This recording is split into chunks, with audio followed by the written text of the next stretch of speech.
consensus before the first fight is that Griffin was simply more trash and Roy Jones compactor. Roy Jones is a 5-to-1 favorite to prove that that was true the first time. It will be true again the second time. And of course, Griffin believes that he thrives and will continue to thrive on being underestimated. Jones lands a solid left hook to start the fight. Let me tell you, that first left hook hurt Griffin. And so does the second one. And Mercanti calls it a knockdown, saying that only the ropes kept Griffin up. It's very apparent that Jones is coming out stronger this time. We didn't see this from him for many rounds in the first fight.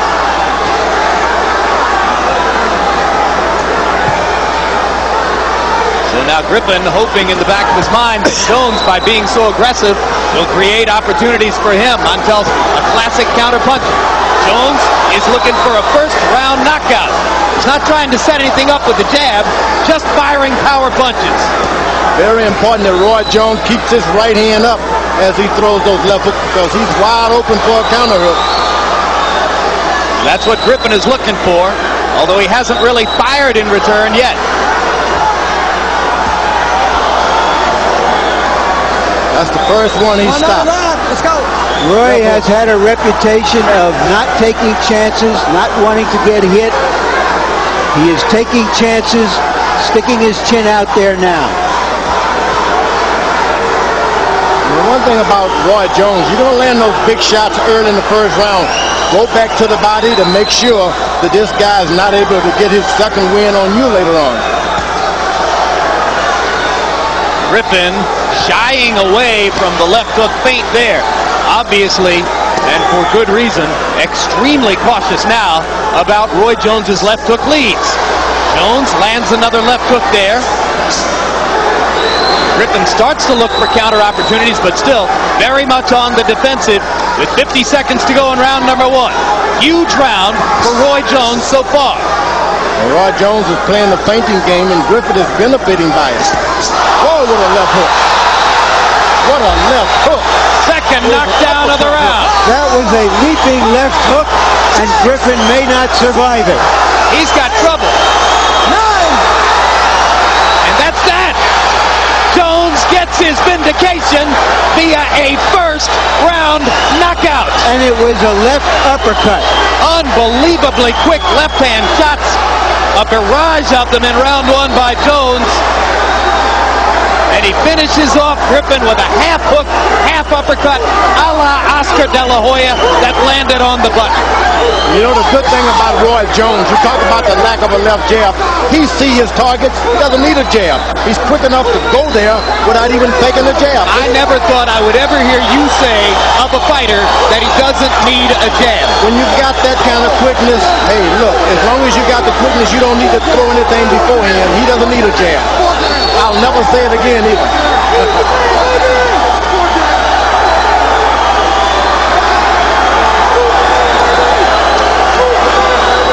This is well deserving. No one has done that to Griffin before.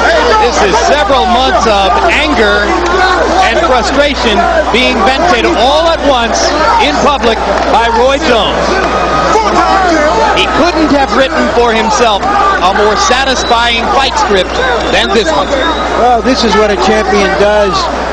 There have been a few occasions in boxing history when champions have lost their titles on disqualifications and have come back to regain the title, to assert their championship caliber, and that's exactly what Roy Jones did tonight. This reminds you of Joe Louis's revenge against Max Malin because of the emotion that Roy brought to it. Yeah, this was the most important fight of Roy Jones' life.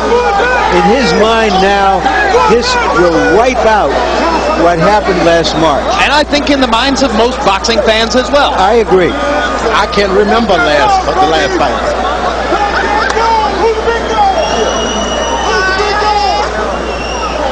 All right, here's the first punch of the fight that hurt Griffin.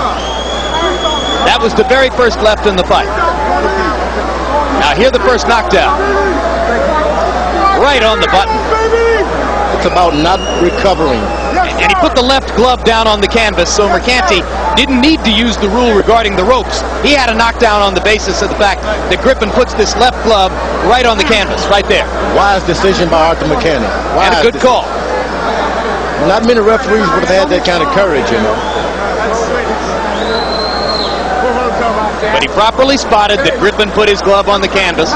Could have ruled it a knockdown on the basis of the ring ropes holding Griffin up, too. Mistake by Griffin to try and punch with a true puncher. End of fight here. There was that leaping left uppercut.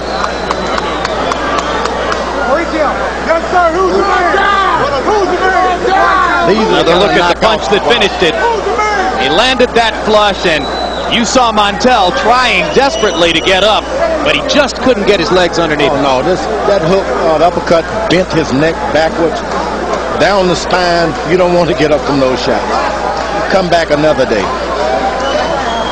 No longer unbeaten Montell Griffin, with shocking suddenness and with shocking ease, Roy Jones gets his revenge, and he feinted there, and Griffin left himself open for the punch. You know, it's strange that Roy Jones would have that kind of power at that weight class. This guy's capable of being a good heavyweight. So you don't think that he's completely off his rocker when he talks about fighting the Holyfields and Moores of the world? No, you pack on that kind of weight and keep your quickness and power, he can go up. How high would he have to go? 205, 210? If he can get to be 200 pounds, that's all he needs just to establish himself as I am a big man. The rest he has. At 200 pounds, would he ever be a threat to be heavyweight champion of the world? Great threat, because he's fast.